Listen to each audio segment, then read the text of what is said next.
Hello, MCU fans. Today we're going to take a look at the question of whether or not Miss Marvel works better in September or in June. And that may at first seem to be not a big deal, but it really is a question of whether Kamala is starting her junior year or ending her junior year. So it really is an important question. Now, the Marvel Cinematic Universe official timeline book won't be out for another month. However, Amazon.com did release the index online, and if you look at it really closely, you can pretty much figure out the entire timeline. And we now know that Miss Marvel is in September. So let's talk about why that is a little strange when you watch the episodes themselves. So let's dive right in and see what we can find out. We are running the contest throughout the month of September. All you have to do to enter is be a subscriber, leave a comment. The winner will be chosen at random in early October and can choose from one of these books above. Best of luck.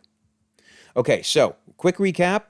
This is where we've been so far with the series, with today's video on Miss Marvel, and this is where it's left to go. Shang-Chi, and then the OG movie itself, Iron Man 1. So by the time this is done in the next few days, I will have covered at least what I consider to be the more controversial placements in the timeline book. Ones where different timelines had different dates and where there may be some questions. If there's any other movies or shows you want me to cover, let me know, and I'll be happy to do it. But I'm doing this in advance of the book coming out because I really want to spend time when the book comes out talking about the positive stuff rather than some of these more controversial placements. Not that it's negative, I just mean I want to focus on what the book says versus what it doesn't say. So anyway, let me know if there's anything else you'd like me to add, but otherwise, let's dive into this. Okay, so the index, as I covered in great detail in an earlier video, shows us when things are happening. So, for example, we have She-Hulk, which we see in August, and we know that because of the date, August date seen in the episodes. Then we have Kamala Khan showing up in Miss Marvel. Notice pages 313 to 318, right after page 312, so that puts it in September. And then we jump into Gore right after the end of Kamala. And we know that Gore and Love and Thunder is in October because it's 6 months after Jane's blood test, which is in April. So that firmly places Miss Marvel's series after August and sometime before mid or maybe even late October. All right, so there we go. We know it's in September, but why is this an issue? Well, first of all, let's talk about the year. I think this is really cool. This is the first time, and I think the only time, that I'm aware of in Phase 4 where they gave us a year. And I don't know if Marvel just doesn't want to tell the average fan what the year is. I mean, us super fans, we really care. Is it 2025, 26, 27? When is it? The average fan probably thinks it's all happening, right when the movie's coming out or the show's coming out. So it's very rare for them to do this, and yet here we go, 2025, right there on the wall. Pretty cool. It also tells us from the sanitation grade there that it's in March that he got it of 2025. So we know the series is after March.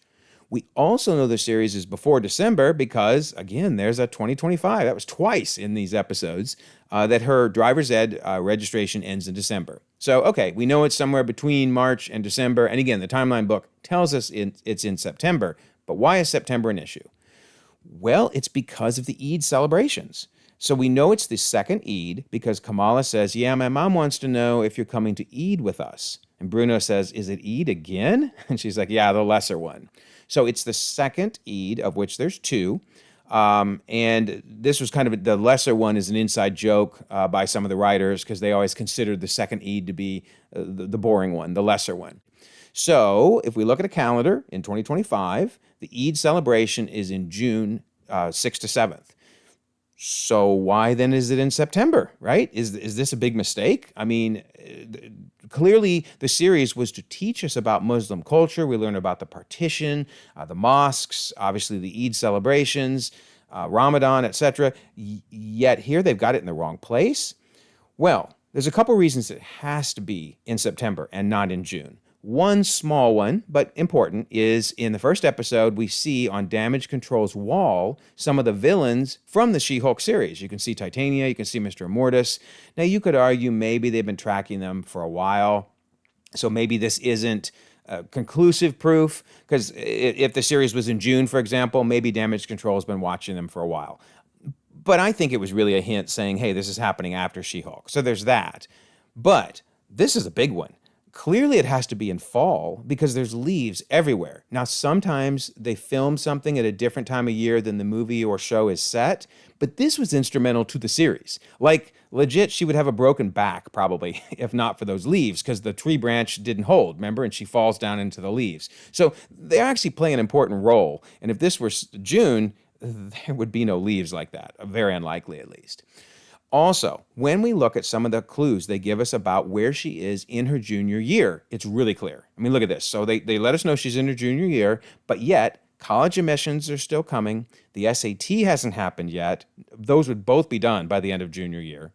Kamran transfers in. You don't transfer in June. You transfer in September, right? There's posters for Homecoming Queen. The student president voting is soon. There's this fall fight the flu signs. And she's attending a guidance session. Why would you attend a guidance session in June? You would be doing it at the beginning of the year. So everything in the series screams a September setting, even though it's clearly placed around a celebration that only happens in June, at least in 2025. So what's going on here? Is this another situation like Moon Knight, where Muhammad Dihab had a timing, but Marvel went a different direction. So he said, that's okay. It doesn't matter anymore. We're moving on. So is it another case where, the writer and director had a different vision than where Marvel wanted to place it? I mean, we certainly saw that with Eternals, right? Remember in Eternals, you have them really writing it to seem right after Endgame, yet Nate Moore, the executive producer of Eternals, so literally of the same same movie, thinks it's after Far From Home. So is it another situation where there's just a disconnect between literally the people working on the entry?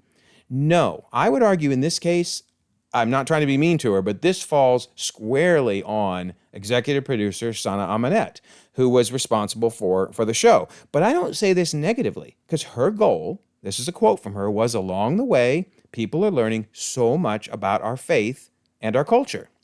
So this isn't a case where Marvel said, oh, I know you think it's in June, we're going to put it in September. So sorry. No, they wrote it to be in September, but I think she decided, you know what? We want people to learn about the Eids. We're going to put it in. It doesn't matter whether it's the same time or not. So this isn't one where we can blame Marvel. And I'm not even blaming, again, the executive producer. I'm just simply saying I think it was intentional. I think they didn't care. Now, if you're like me, you like an in-universe answer. So I can come up with at least two viable answers. Number one, the blip, as we learn, was 5 years and 5 months, not just 5 years. So maybe that threw off the timing of things. I mean, that seems unlikely because you would think you wouldn't rewrite when stuff happens in history, that wouldn't change celebrations that have happened, on a schedule for years, but it could. I mean, that was a big deal. The blip was a big deal. Another possibility is in the Marvel Cinematic Universe, they may just celebrate the Eids at a different time. That's misleading, yes, but hey, that's your in-universe answer. They just celebrate the second Eid in September of 2025. So either way, there's ways to get around it, but I applaud Sana for her effort of teaching us so much about partitions and Eids and mosques and everything. It was a wonderful chance to learn about the Muslim faith. So one last thing to point out, because this is really interesting. While I think it works perfectly in September of 2025, and that's not a problem, this end credit scene may become a problem. So we know that Kamala and Carol switch in the end credit scene when Kamala is still in school, because her mom says, hey, that doesn't sound like science to me. So she should be working on her homework, and instead she's, superheroing, practicing her skills or whatever.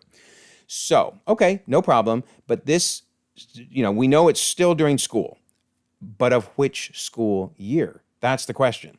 So Sam Jackson tells us that very clearly, he says this series, of Secret Invasion, has to happen so that the Marvels can happen. He says all these things are connected in an interesting sort of way. Now, I would think Sam Jackson would know, since he's in both Secret Invasion and the Marvels, what the placement is. But he could be wrong. He could be wrong. But also, when you consider the fact that it sure seems like he's not been on Earth prior to coming back for Secret Invasion. So it'd be weird if he actually came back during the Marvels, left, and then came back during Secret Invasion. So I think he's right. I think that Secret Invasion happens, then the Marvels. So what does Nia DaCosta tell us? Well, the director says something interesting. One of the first things we see Kamala in the film is that moment from the end of Miss Marvel. Then she says, so there's not much of a gap in terms of her story. But spiritually, I think, there's a bit of time for Kamala's powers to develop somewhat. And then throughout our film, you see them develop more and more. Okay, so she says there's not much of a gap. But really, in fairness, that doesn't tell us. A year could be not much of a gap. And that seems like a gap to me. But still, it could be a year. And she does say spiritually, there's been a bit of time for her powers to develop. I don't know what that necessarily means. But to me, this doesn't say that it can't be, a year later, maybe in her senior year. And keep in mind, Iman Vellani, the actress, has aged a year in real life. So why not continue to age up the characters instead of pretending like they haven't aged? Here's why it gets confusing, though. And this has happened in the past. It happened with Multiverse of Madness when things got really confusing. Sometimes the people writing the story, so Collider in this case, add things that the actual creative team didn't say. Notice, this is not Nia DaCosta saying this. The writer of the article, it looks like Eric Masato, said, if you stuck around for the end credits of the final episode of Miss Marvel, you're bound to have seen that Brie Larson does a brief cameo as Carol Danvers, who can barely understand why she suddenly appears in the bedroom of a 16-year-old girl. Now, we know she's 16 in Miss Marvel, so he's basically saying it's the same school year, this writer, Eric. But Nia didn't say that. Nia just said there's not much of a gap. So we have to be careful. We have to separate what the writer of the article is saying versus what the creative team is saying. So therefore, when we look at this, potential timeline, you've got Secret Invasion, which Disney Plus puts clearly in 2026. And I know that some people don't trust the Disney Plus timeline, but let me be really clear on this. The Disney Plus timeline and the timeline book align perfectly, other than Shang-Chi, which is the next video, actually, we're going to talk about. But they align perfectly. So I really do think we should be trusting Disney Plus more than we have been. So if Secret Invasion is in 2026, then that seems, November of 2026, by the way, that seems to make the Marvels have to be, late November, spring of 2027, maybe even. That seems a little crazy. We're already in 2027, but it would put Kamala still in her senior year and would make her 1 year older. So let me know your thoughts, but I think we've got some competing quotes here between Sam Jackson and Nia DaCosta, but I also think they're not quite as different as people might be making them out to be. So we'll find out. The Marvels is coming out next month. No, sorry, 2 months. 2 months from now. So it won't be long. So then, as I always mention, I do have on my Google Drive the entire timeline, phases 1, phase 2, phase 3. Of course, here's phase 4 with what we've been discussing, Miss Marvel in September to October of 2025, and phase 5 moving well into 2026 and potentially with the Marvels into 2027. Yiminy, that's crazy. Slow down, Marvel. You're getting way ahead of us. All right, don't forget, we do have the September contest. Be a subscriber, leave a comment. Winner announced in early October. And of course, we do have the Discord server. We'd love to have you come join us. Robbie, in particular, is saying, hey, when are we going to get the Shang-Chi video? Robbie, I can answer that for you. It is tomorrow. You're going to get it tomorrow, I promise. Because today is Miss Marvel. I will release tomorrow, Shang-Chi. So there we go. All right, I will leave a pinned comment so that you can join the Discord server. Also, if you don't mind, like this video, subscribe if you haven't already. You can check out more content, and we can all continue to enjoy the ever-growing, ever-changing Marvel Cinematic Universe.